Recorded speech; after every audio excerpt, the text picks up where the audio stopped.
Hola, buenas tardes a todos. ¿Qué tal, doctora? Buenas Hola, tardes. Guadalupe.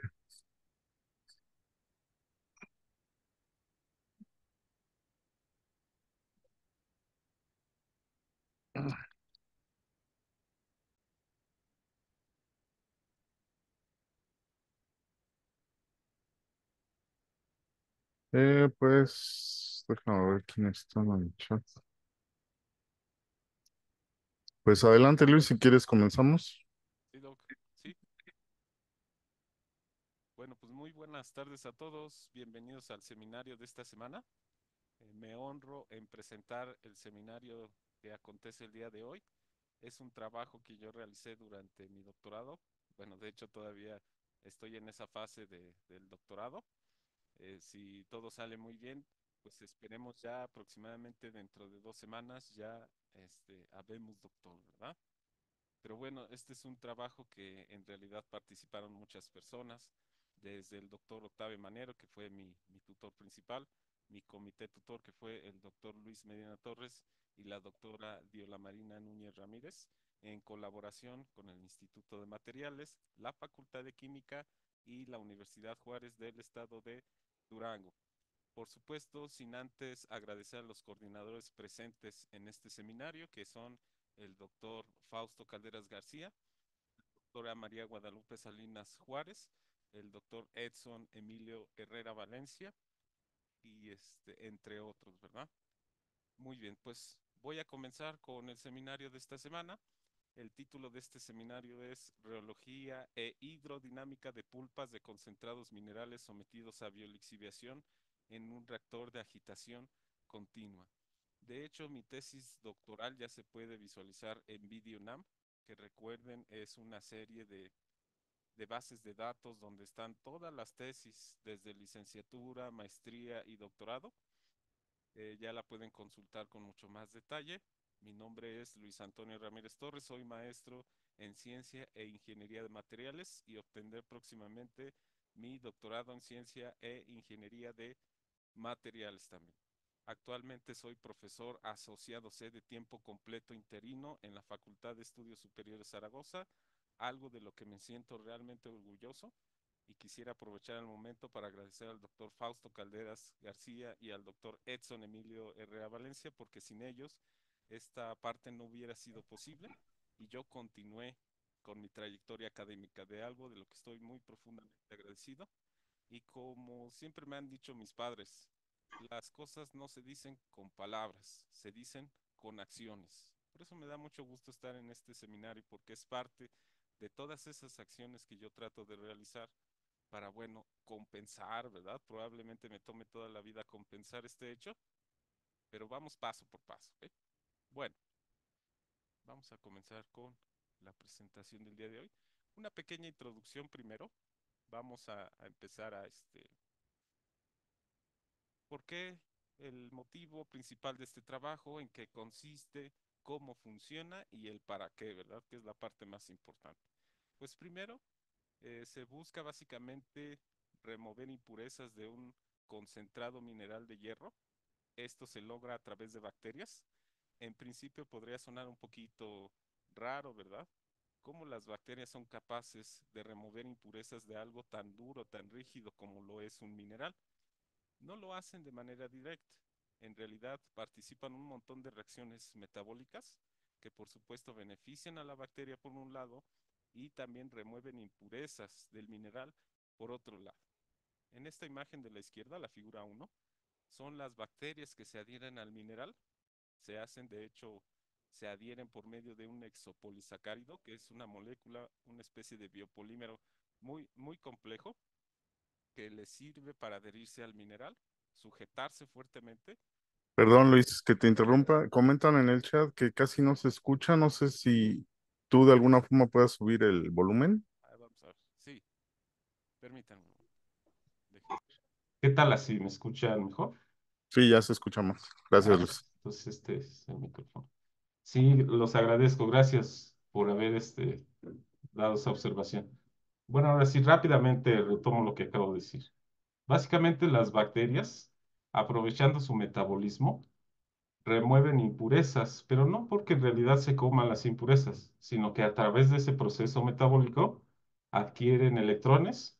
De hecho, no hacen glucólisis. Estos electrones van directamente a la mitocondria de la bacteria y es así como se alimenta. Pero como su proceso de esa alimentación, pues remueven impurezas. No cualquier impureza, ¿verdad? Ya vamos a ver más adelante qué impureza exactamente nos estamos refiriendo. Y por otro lado, les decía que de este lado, déjenme admitir aquí a sus compañeros. Listo. Por un lado, en esta imagen de la izquierda, la figura uno, pues son las bacterias biolixiviantes, ¿no? Te voy a explicar qué es la biolixiviación. Pero aquí se ven las bacterias que están sujetas al mineral. Se sujetan mediante un biopolímero que es realmente complejo en el sentido molecular, estructural e intermolecular. ¿Ok? Pero ese polímero es tan intenso o se adhieren de una manera tan intensa que pueden resistir cierta cantidad de flujo. Bueno, estas bacterias se adhieren al mineral y comienzan sus procesos metabólicos. Esta es una vista de microscopio, por supuesto. Por otro lado, ¿qué es la biolixiviación? Así en muy grandes rasgos, es el acto de eh, separar de una matriz metálica, separar algunos metales que son insolubles en ciertas condiciones de redox. Entonces, bueno, la biolixiviación, por supuesto, participa la bacteria para remover estas impurezas. ¿Sí? Permítanme un momento, voy a aquí admitir a sus compañeros. Listo, ya, sin distracciones.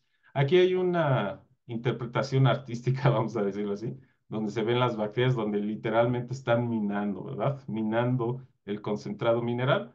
Estrictamente hablando, ya les había comentado que no funciona así, pero básicamente estas bacterias se sujetan al mineral, realizan procesos metabólicos, son condiciones realmente muy ácidas, un pH cercano a uno y bueno, a través de esos metabolismos, pues liberan hacia la fase acuosa ciertas fases minerales, ¿ok? Específicamente se utilizó bacterias acidófilas del género Acidotiobacillus para separar impurezas de un concentrado mineral. Este concentrado mineral es de hierro. Se busca que idealmente el hierro esté presente de magnetita, como magnetita, y también como hematita. ¿Sí? Bueno, hablando de la biolixiviación, les había comentado que la bacteria se sujeta al mineral por medio de la excreción de exopolisacáridos, que son biopolímeros muy complejos. Llevan a cabo cierta cantidad de reacciones químicas, que voy a hablar muy rápidamente acerca de estas reacciones. Curiosamente, dentro de la bacteria, es decir, en el citoplasma, pues tenemos aproximadamente un pH de 6.5, es casi neutro, pero en el exterior, pues esta bacteria puede sobrevivir entre un pH de 1 hasta 3.5. Entonces, bueno, pues de hecho esa diferencia en pH también es ventajoso para la bacteria. Por medio de oxígeno, dióxido de carbono, nitrógeno e hidrógeno, la bacteria en conjunto realiza una serie de reacciones metabólicas en donde, en este caso en específico de un concentrado de hierro, pues se libera el cobre mediante su oxidación, que pasa de cobre 1 hacia cobre 2. Este mecanismo específicamente es el mecanismo directo en el que funcionan las bacterias. Sin embargo, hay otros mecanismos que voy a describir más adelante, pero digamos que la biolixiviación por contacto, pues vamos a tener nuestro concentrado mineral. M es un metal que vamos a remover, el que se va a oxidar por medio de estas tres reacciones, donde el microorganismo funciona como catalizador. Podemos separar finalmente, oxidar el metal en cuestión. ¿Por qué se pone una M y no se especifica qué tipo de metal? Pues bueno, mientras sean concentrados de hierro con otra cosa, el otro metal, que no sea hierro, por supuesto, va a ser el que se va a separar a la fase acuosa. Cuando es oxidado, ese metal va hacia la fase acuosa y esta finalmente la utilizamos para remover esos metales. ¿Ok?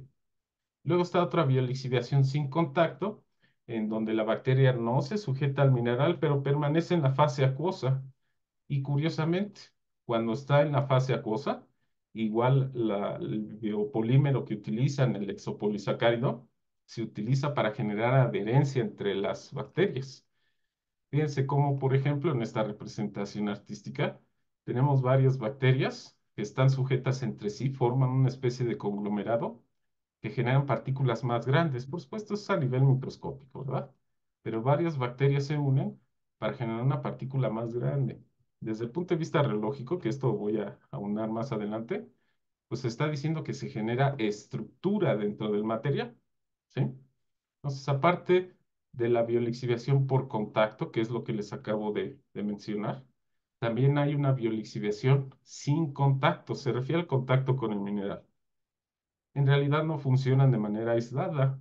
Puede haber biolixiviación por contacto, sin contacto, perdón, o biolixiviación con contacto.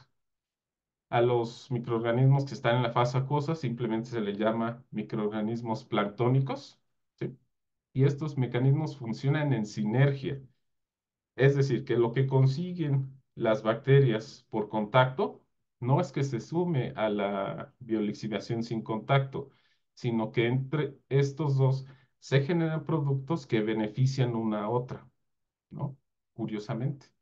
Por supuesto, esto es un proceso mucho más detallado.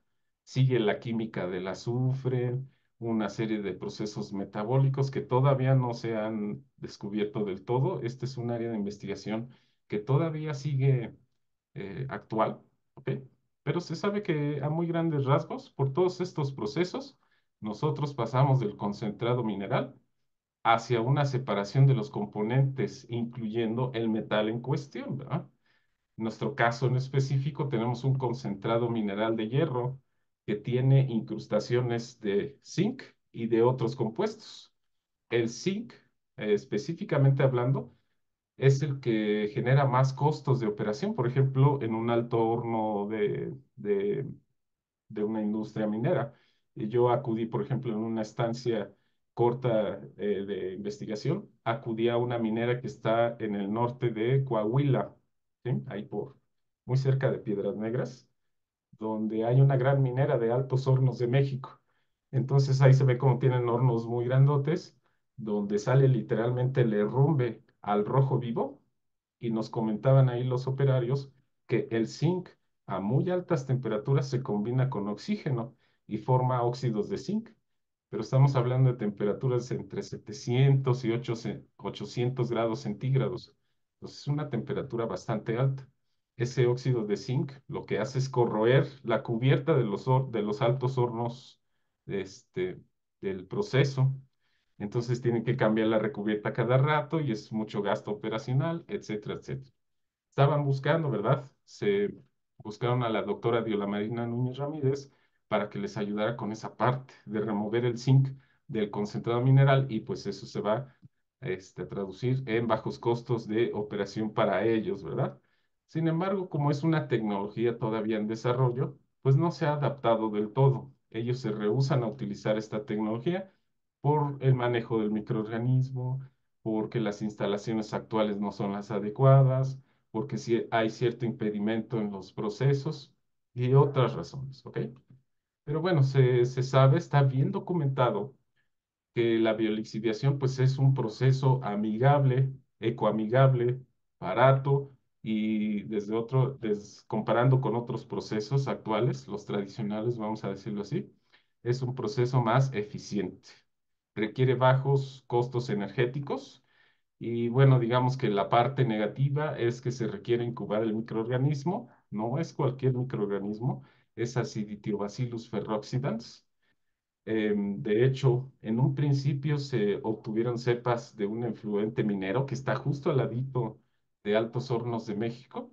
Se tomó esa cepa y se descubrió que en realidad es un consorcio bacteriano del género Acinetobacillus, pero hay un montón de tipos de microorganismos.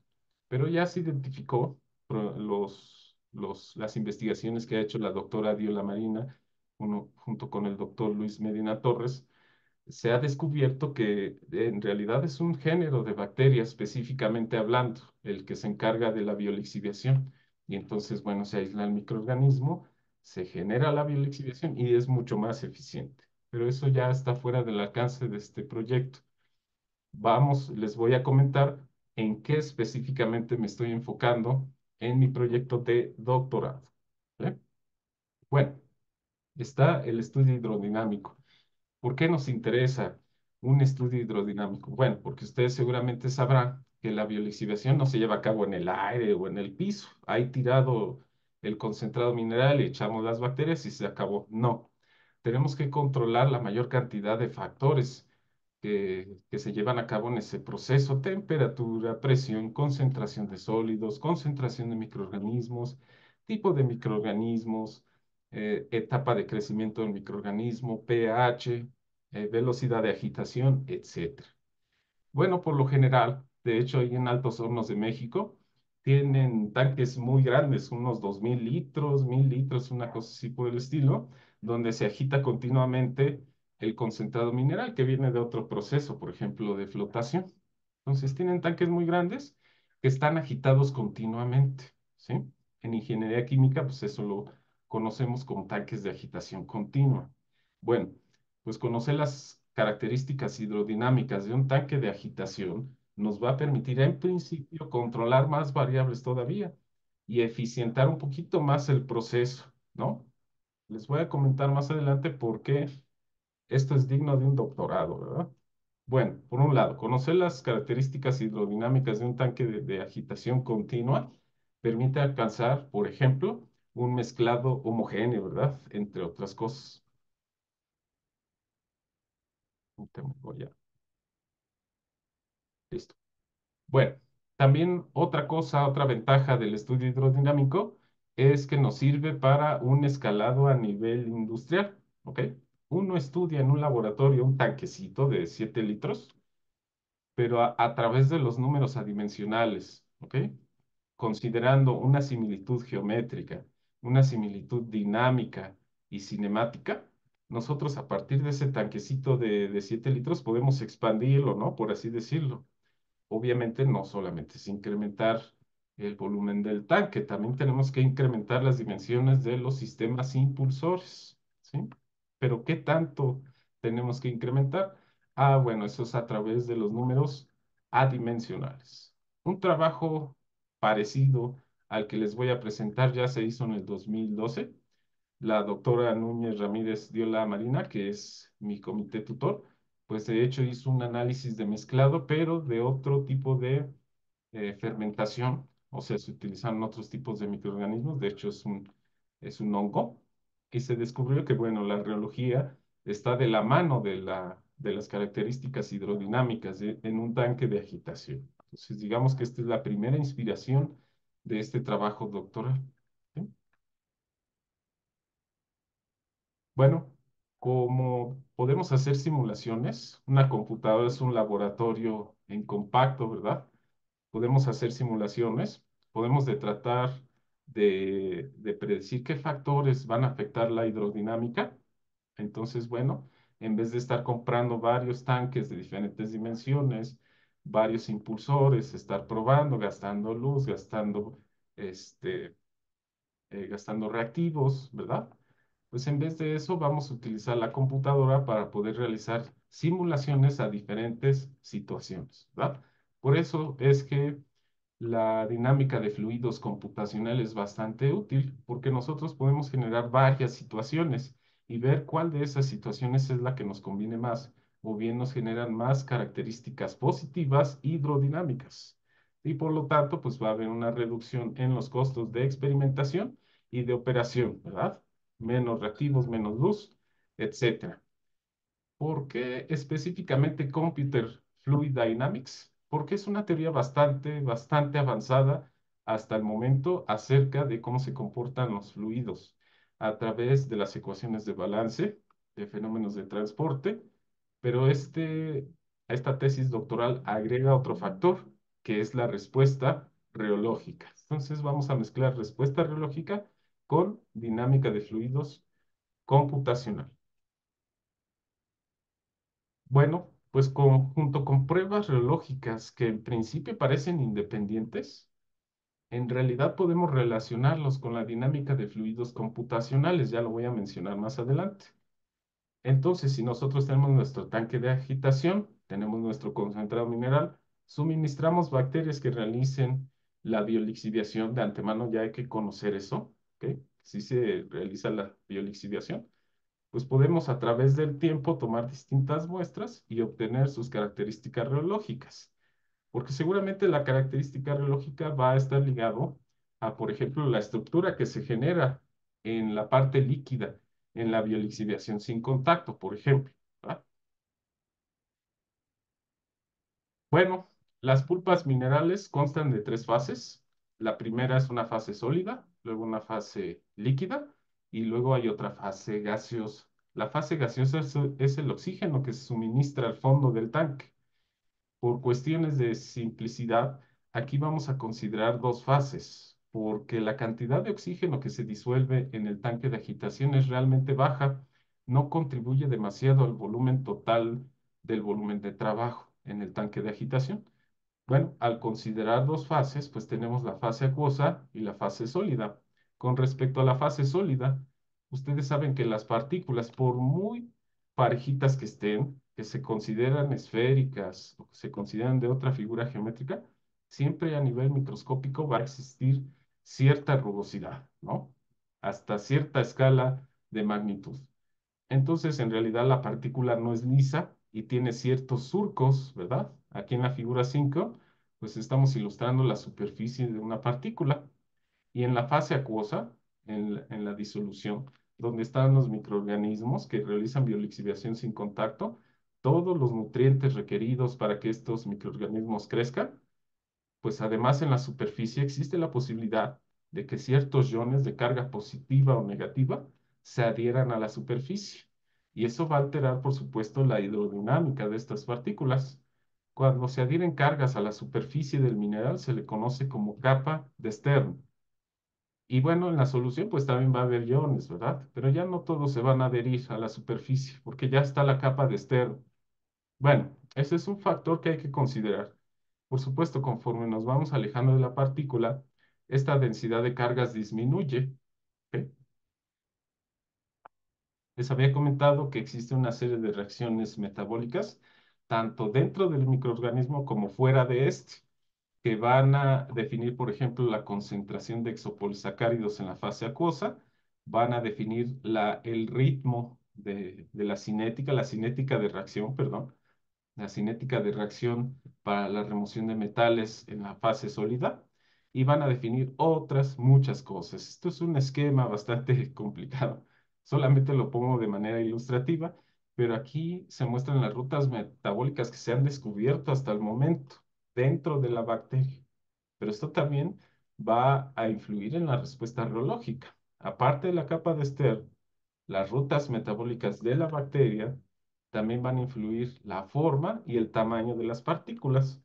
Les comento, las partículas que se utilizaron en este estudio son partículas que provienen de un proceso de tamizado, que básicamente consiste en una serie de canastillas, como si fueran coladores de esos que utilizamos para separar la harina, de distinto tamaño de partícula o de diámetro promedio. Y bueno, se espera un ratito a que se separa, unos 20 minutos, tomamos una de esas cribas y ese es el tamaño de partícula promedio que se utiliza para la biolixiviación. ¿Eso qué trae como consecuencia?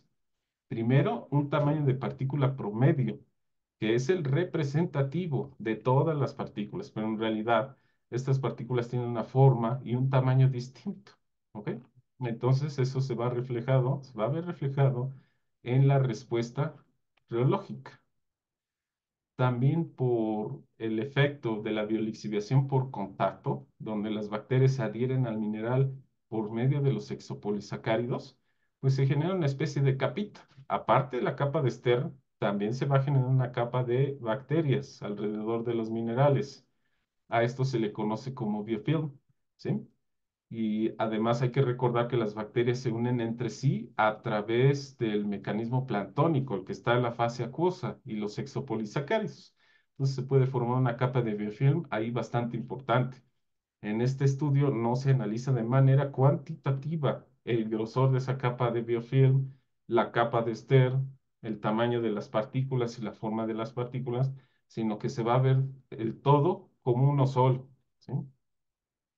Por supuesto, el fenómeno de precipitación, ustedes saben que si tenemos dos fases, sólido, líquido, y la fase sólida es más densa que la líquida, entonces esta sólida precipita, pues también va a estar ese efecto dentro de nuestro sistema. A pesar de que está en constante agitación, pues los sólidos pueden llegar a precipitar si no se tiene una velocidad de agitación lo suficientemente intensa. Entonces uno diría, bueno, pues la respuesta reológica al menos va a estar basada en estos cinco fenómenos y hay que estudiarlos de manera separada. Sí, pero de hecho, eso no nos garantiza que el conocer de manera separada cada uno de estos fenómenos, los sumamos, ¿no? Por medio de una expresión matemática, no nos garantiza que eso sea la respuesta total del sistema, porque puede haber efectos sinérgicos entre distintos tipos de fenómenos. Esto ya se veía venir, digamos, en la llamada teoría general de sistemas, que es más una concepción, perdón, filosófica que científica, en el que, bueno, hay una frase que dice, el todo es más que la suma de las partes. Si nosotros conociéramos cómo funciona cada uno de estos fenómenos, si los sumáramos, no nos garantiza describir el fenómeno en su totalidad, porque el todo es más que la suma de las partes. Todo esto actúa en sinergia, pero lejos de rendirnos, ¿verdad? De hecho, mi maestría y mi doctorado es en materiales complejos, entonces, lejos de rendirnos, pues hay que investigar. En el 2014, Patricio y colaboradores, Patricio es su apellido, son brasileños, me parece, descubrieron que la respuesta reológica de un cultivo de bacterias de dos tipos, de dos géneros distintos, está relacionado con la respuesta reológica de la cepa bacteriana. ¿A qué me refiero con esto? Lo que hicieron fue tomar una cepa de bacterias, comenzaron a crecer estas bacterias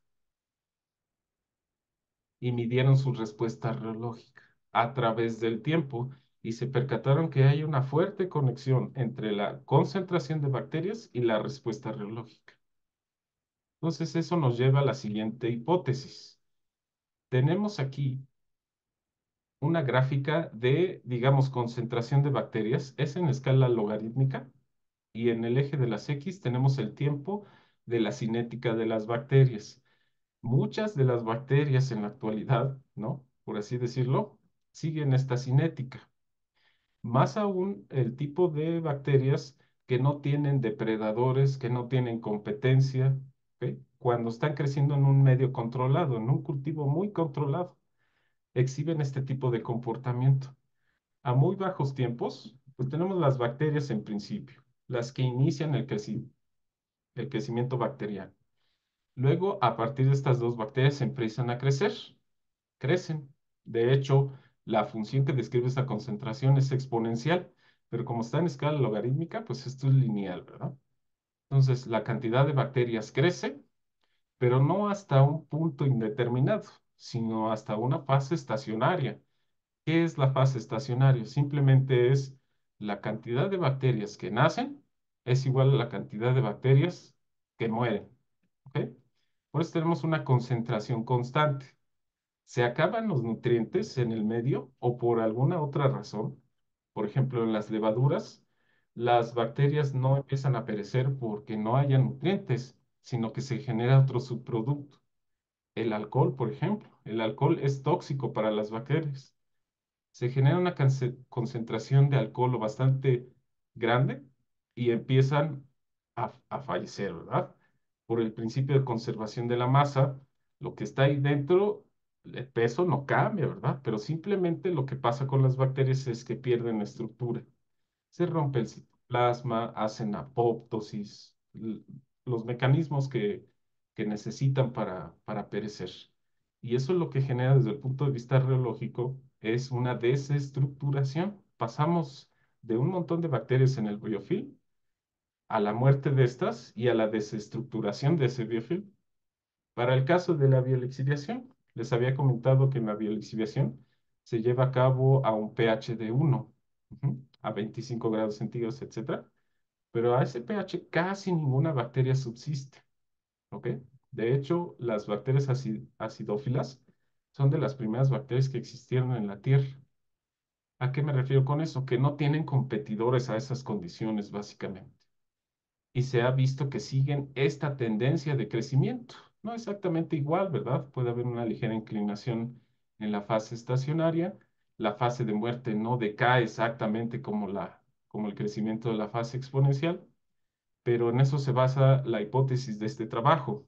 Si controlamos todos los factores que influyen en el proceso de biolixiviación, velocidad de agitación, temperatura de operación, pH, presión exterior, cantidad de sólidos, tamaño de partícula, y la única variable dinámica en el sistema es la concentración de bacterias, entonces la reología va a estar en función de esa concentración de bacterias. Muy bien. Paso a la metodología.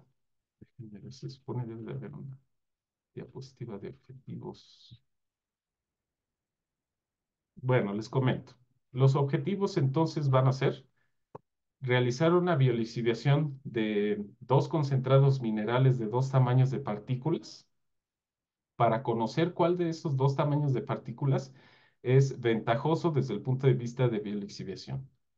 Los objetivos específicos serían los siguientes: realizar una biolixiviación de dos tamaños de partícula en un tanque de agitación continua con variables de proceso fijas, tales como pH, temperatura, presión exterior, tamaño de partícula y cantidad de sólidos en el sistema.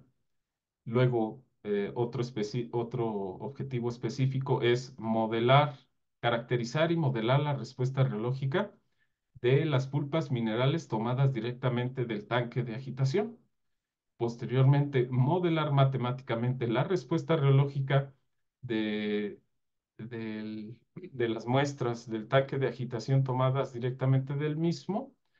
Posteriormente, realizar la hidrodinámica del tanque de agitación por medio de dinámica de fluidos computacionales para averiguar las condiciones de agitación óptimas que mejoran el proceso de biolixiviación. Una disculpa que no haya una diapositiva de objetivos. No sé qué pasó, la verdad. Bueno, metodología.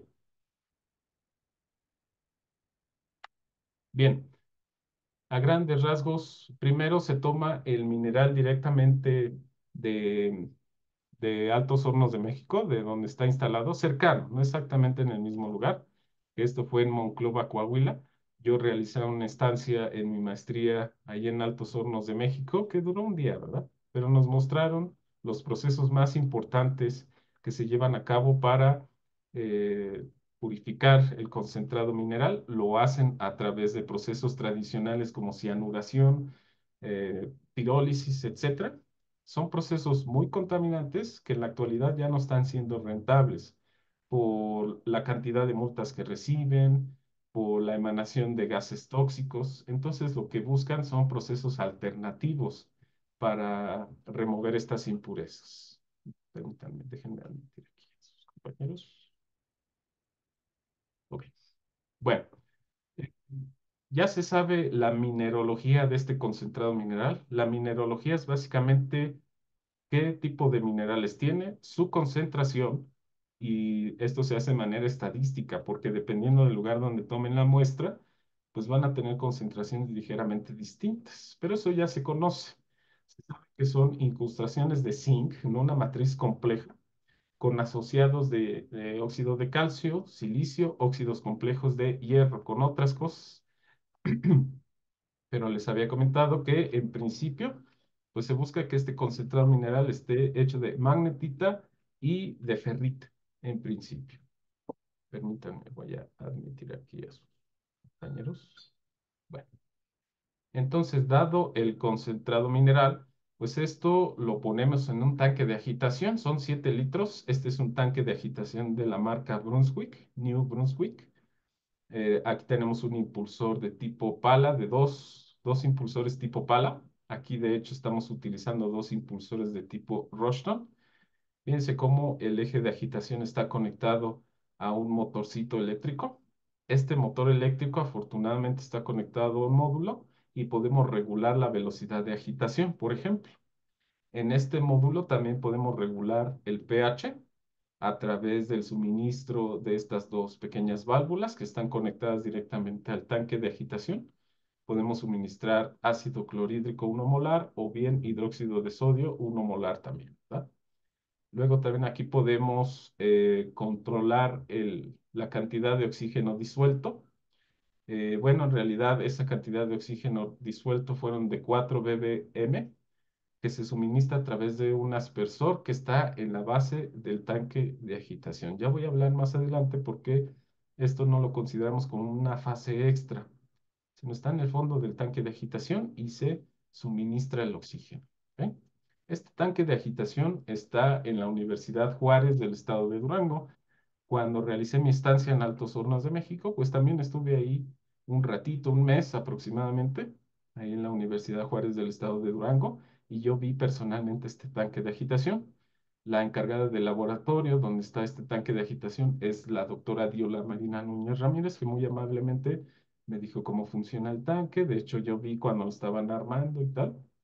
También tenemos dos bafles deflectores, casi separados a la misma distancia, ligeramente juntos, pero en realidad las pruebas de biolixiviación se llevaron a cabo con los bafles separados de una manera máxima, ¿no? O sea, en los extremos del tanque de agitación. Entonces, aquí se hace la biolixiviación, se tiene una composición de la fase acuosa por kilo de concentrado mineral. Esto ya se conoce en estudios previos hechos por la doctora Diola y se comenzó el proceso de biolixiviación. De ese proceso se hace a distintas concentraciones de pulpa mineral y a dos tamaños de partícula. De ahí se tomaron directamente del tanque de agitación. De hecho, hay una sonda en donde se puede utilizar, se puede tomar directamente esa muestra. Aquí ustedes la pueden observar. Aquí está la muestra de la pulpa mineral. Son aproximadamente unos 15 mililitros por muestra, donde se toma una muestra por día, por tanque de agitación, por prueba de biolixiviación, ¿no? A estas fases líquidas sólidas se le hicieron las pruebas reológicas, ¿sí? Este laboratorio que ven de fondo es el laboratorio del Instituto de Investigaciones en Materiales, donde estuve desde la licenciatura hasta el doctorado. Las pruebas reológicas fueron hechas por el doctor Luis Medina Torres, lo cual agradezco mucho. Esas pruebas reológicas se hicieron en este reómetro. Es un reómetro de última generación que es DHR3 de la empresa TA Instruments, y pues ahí colaborábamos, ayudábamos a que se hicieran las pruebas reológicas. Pero la expertise y la parte reológica es de parte del doctor Luis Medina Torres, que está en el Instituto de Investigaciones en Materiales. Bueno, tomamos la respuesta reológica, la poníamos en el reómetro. Es un reómetro de esfuerzo controlado con una geometría de cilindros concéntricos, también conocido como geometría de Couette. Entonces se hace la caracterización reológica. También se utilizó una geometría de tipo helicoidal para sistemas que presentan mucha precipitación. Para eso es este tipo de geometría. Este es el cilindro concéntrico. ¿Ok? Se hicieron dos pruebas reológicas, una prueba de flujo cortante simple estacionario y una prueba de flujo cortante, perdón, oscilatorio de pequeña amplitud de deformación. El primer tipo de flujo es un flujo fuerte. Ay, es 1:45, me voy un poquito más rápido. Es un flujo tipo fuerte, ¿ok? Que básicamente desestructura completamente la prueba reológica. Y el flujo oscilatorio es flujo débil, que perturba básicamente la respuesta, perdón, perturba la pulpa mineral para exhibir una respuesta elástica y viscosa. Posteriormente se hizo el modelado con matemática. Esta fue una parte muy fuerte. Se probaron distintos tipos de modelos y se trataron de imitar las respuestas reológicas. Por supuesto, aquí hubo asesoría del doctor Manero, del doctor Fausto y el doctor Edson. De hecho, se utilizó una variante del código de matemática del doctor Fausto Calderas, un código muy, muy bonito, en donde se pudieron utilizar varios modelos y se encontró el que más ajusta, que fue el Maxwell multimodal. Posteriormente se hizo una simulación por dinámica de fluidos computacionales en el software COMSOL Multiphysics, el cual fue un software bastante difícil de utilizar, pero bueno, se obtuvieron finalmente líneas de corriente, mapas de velocidad, de viscosidad y otras propiedades. Y posteriormente, con el análisis integral de todo eso, se realizó una optimización Son pruebas a distintos factores y finalmente se hizo una optimización. Voy un poquito más rápido. Bueno, en cuanto al software console, se toma el tanque de agitación, se dibuja en AutoCAD, se declara en console, se utiliza un mallado, se utiliza el método de elemento finito. No se utiliza cualquier malla, en realidad se tiene que hacer un análisis de mallado, mesh refinement, como le llaman. Entonces, bueno, de aquí utilizamos las ecuaciones de continuidad, de momentum, la respuesta reológica, y aquí es donde está la conexión de la hidrodinámica con la reología a través del tensor de esfuerzos viscoelástico, y se utilizó un modelo, el modelo de Bautista-Manero-Puig, para representar las pruebas reológicas y eso ponerlo en la hidrodinámica del tanque de agitación. Se calcularon otros parámetros como el par motor del eje impulsor o la potencia consumida.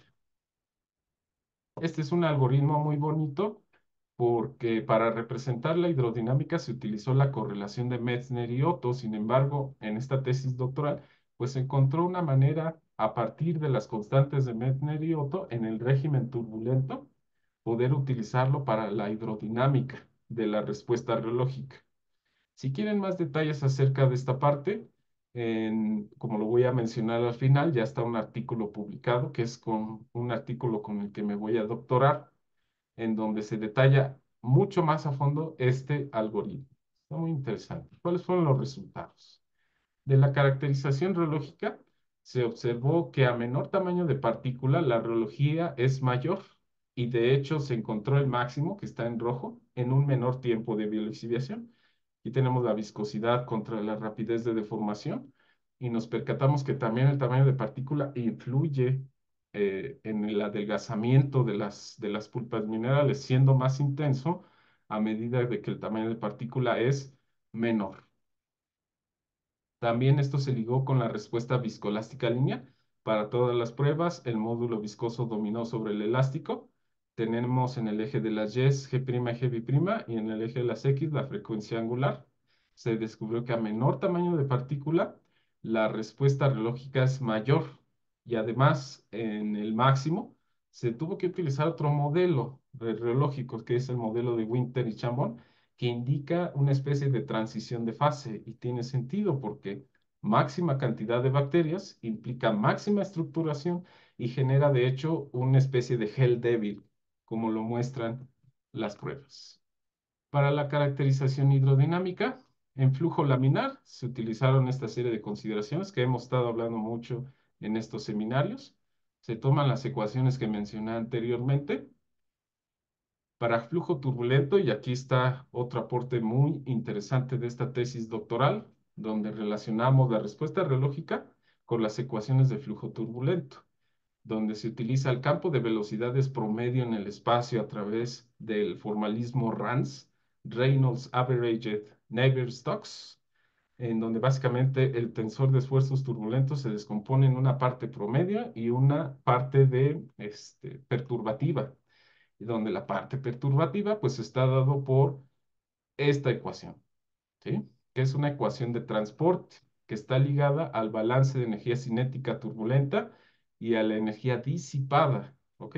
Entonces, si se pueden percatar, es un sistema de ecuaciones diferenciales parciales no lineales, y de ahí la dificultad de las simulaciones.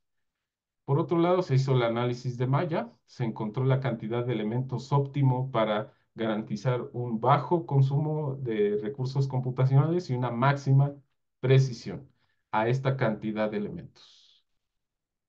Posteriormente se obtuvieron las líneas de corriente para distintas configuraciones de impulsores. Este se supone es un videito. Ah, sí, sí estaba correcto. Bueno, este es un video donde muestran las diferentes configuraciones de diferentes impulsores. Permítanme, voy a regresarle aquí. Ahí está.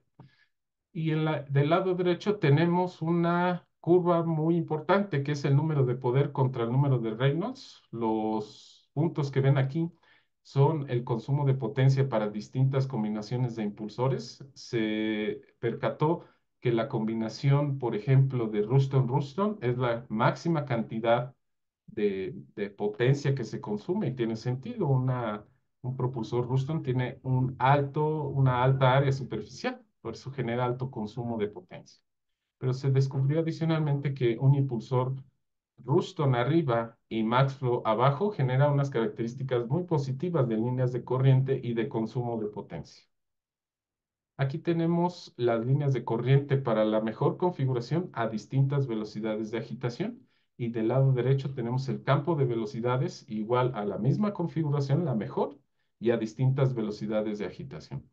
Como se pueden percatar, a una rapidez o una velocidad de agitación, las líneas de corriente prácticamente se vuelven invariantes. Y en el campo de velocidades, pues simplemente este permanece con una misma topología, ¿no? Para el caso del mapa de viscosidades, esta es la viscosidad cortante, que es aportada por medio de la respuesta reológica. Pues podemos ver que conforme se aumenta la velocidad de agitación, el mapa va cambiando, es una escala fija. Una alta rapidez de deformación implica una estructuración completa, lo cual no es beneficioso para la bacteria porque se puede romper, pero tampoco una muy baja velocidad de agitación es deseada porque tenemos una viscosidad baja rapidez de deformación, pero las bacterias no se mueven y este mineral puede precipitar. Entonces, digamos, una velocidad de agitación óptima es alrededor de 400 revoluciones por minuto, porque no hay tantas zonas de eta cero ni tampoco tantas zonas de eta infinito. Por supuesto, eso es un criterio cualitativo para escoger el mapa de viscosidades. Luego tenemos las líneas de corriente a distintos días de biolixiviación.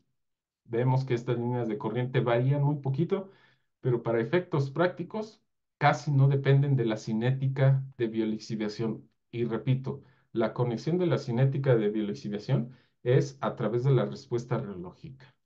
Este es el mapa de viscosidades a distintas días de biolixiviación. Pueden notar un incremento muy notable del día 2 al 3. Eso se debe a que los microorganismos están en la etapa de crecimiento exponencial. Posteriormente tenemos que al día 5 se alcanza la máxima viscosidad y posteriormente disminuye en el tiempo. Entonces no dependen ni de las líneas de corriente y los mapas de viscosidad, la forma, o sea, la topología, no depende ni de la cinética ni de la velocidad de agitación hasta un nivel crítico. Estas son las líneas de corriente en régimen turbulento. Esto también es un aporte muy interesante, donde las ecuaciones de transporte que se añaden para la energía disipada y la energía cinética, lo que genera en realidad es una alteración en las líneas de corriente y estas hacen que pasen de planos distintos, ¿no? Yo las líneas de corriente que les mostré anteriormente, ya casi acabo, ¿eh? Estas líneas de corriente son en un plano ZY. Entonces, bueno, en régimen turbulento solamente hay que tomar en cuenta que estas líneas de corriente viajan por todo el tanque de agitación. En concreto, ¿cuáles fueron las conclusiones? Primero, que al disminuir el tamaño de partícula, la respuesta reológica es mayor y se da el máximo en un menor tiempo. La configuración óptima de impulsores es Ruston-Maxflow. Las líneas de corriente permanecen invariantes a partir de 200 revoluciones por minuto y son independientes de la cinética. La velocidad de agitación a la que se sugiere hacer la biolixiviación es de 400 revoluciones por minuto, porque no hay tantas zonas de eta cero ni tantas zonas de eta infinito, es decir, una estructura estática donde precipita el mineral y una estructura completamente alineada al flujo, que puede estar comprometido el microorganismo, respectivamente. Bueno, ese es el artículo que se publicó, con esto me voy a doctorar, esperemos. Y bueno, todos los detalles de esta conferencia están en este artículo. También en este mismo artículo están el material complementario, donde hay todavía más detallitos acerca de todo lo que se hizo en este trabajo. Agradezco mucho su atención. Déjenme mencionar rápidamente el trabajo futuro. Hay muchas cosas por hacer. Se puede hacer la biolixiviación en 3 fases. Es un reto numérico completamente. Se puede hacer la biolixiviación variando, por ejemplo, la distancia del impulsor de la base hacia la parte más arriba, variando el ángulo. Se puede hacer con otros cultivos de bacterias o se puede hacer, por ejemplo, las líneas de corriente para un sistema de suspensiones coloidales esféricas. Hay mucho por hacer todavía en esta parte. Y bueno, agradezco mucho su atención. Disculpen haber tomado un poquito más de tiempo del debido. Con esto concluimos este seminario. Si tienen alguna duda, algún comentario, por favor, siéntanse en la libertad de alzar su manita, prender su micrófono o bien en el chat. En lo que se animan, voy a leer aquí el chat, les voy a leer el chat. Laura Pineda dice, muchas felicidades, profesor. Gracias, Laura. Saludos. Gracias. Dice Iván González, muchas felicidades, profesor. Mucha suerte en su examen. Sí, lo requiero, Iván. Muchas gracias. Esperemos nos vaya bien. Yo tengo la confianza de que sí va a ir bien. Nos van a hacer preguntas ahí bastante fuertes porque son expertos los que me van a estar en mi examen, pero gracias, gracias por los buenos deseos. Veo que la manita de la doctora Guadalupe está alzada. Adelante, doctora Guadalupe, por favor. Muchas gracias, maestro Luis. Muchas felicidades. También me uno por el proyecto súper interesante. Desde mi experiencia, exactamente el mezclado homogéneo es fundamental en casi todos los procesos minerales de alimentos químicos. Es muy, muy importante. Y bueno, pues ha sido, pues veo un gran trabajo y pues mucho. Yo quisiera preguntarte sobre las pruebas reológicas que hicieron, como cuáles fueron los principales retos a vencer, porque pues sé un poquito que es bien complicado con este tipo de materiales que precipitan, como qué fueron los principales retos para realizar las pruebas reológicas y cómo los resolvieron. Sí, doctor, gracias por su pregunta. En efecto, fueron pruebas muy complicadas. Tengo entendido, yo estaba ahí con el doctor Luis Medina Torres, se hacía la prueba, teníamos que agitar las muestras, así agitar ligeramente para mantener los sólidos suspendidos e inmediatamente suministrarlas al reómetro. Ese es uno de los primeros retos. El siguiente reto fue que, tengo entendido, cuando se hicieron las pruebas reológicas, se partía de una baja rapidez de deformación a una alta rapidez de deformación.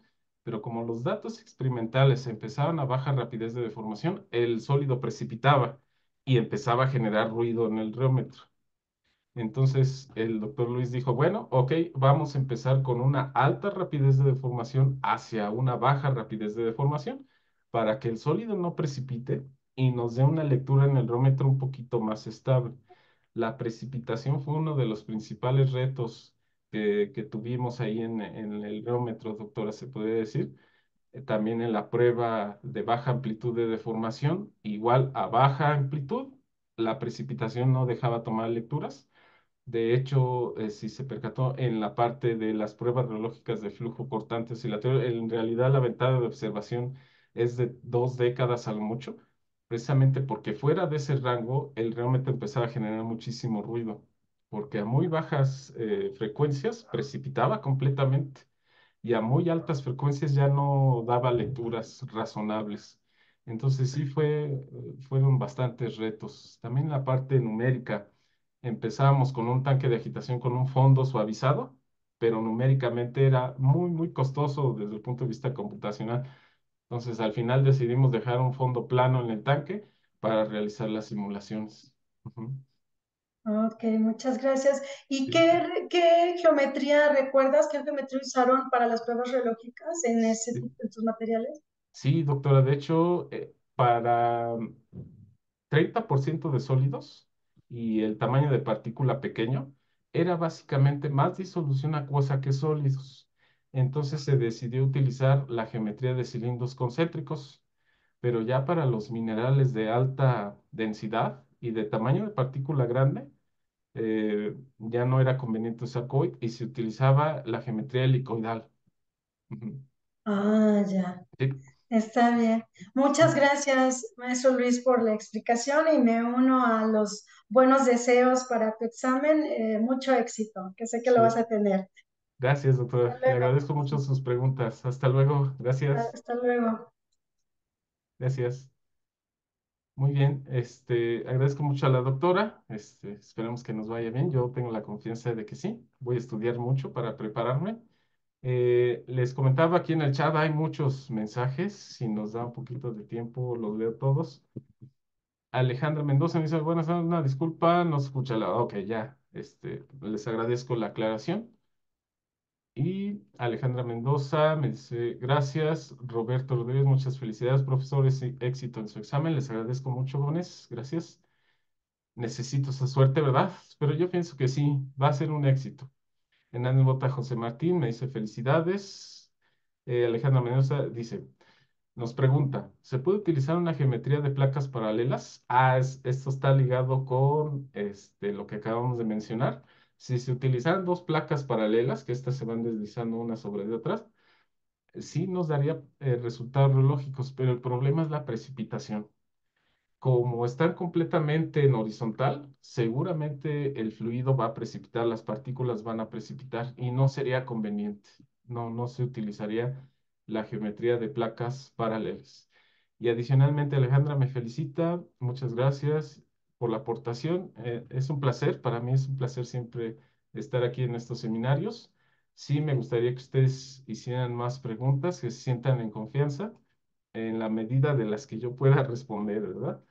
Pero bueno, agradezco mucho sus comentarios. No sé si alguien más quiere aportar alguna cosita. Ya estamos en punto de la 1:01. Podemos dar un poquito de tiempo para otro comentario u observación o consejo, ¿verdad? Que me puedan dar. Pero Sí, parece... Luis, no sé Ah, si ahí en el chat hay una pregunta de Alejandra, no sé si ya la contestaste. sí, ya la contesté, doctor. Ok, y entonces pues hay varias felicitaciones Sí, y exacto, sí, ya lo agradecemos leí. mucho su asistencia a esta plática, pues como ustedes saben, todos los viernes al mediodía están invitados, ya les estaremos avisando de la siguiente sesión. Les agradezco a todos los coordinadores que nos están apoyando con estos seminarios y pues que tengan buena tarde y nos vemos la próxima semana. Hasta luego, gracias. Sí, hasta luego. Hasta Hasta luego. luego.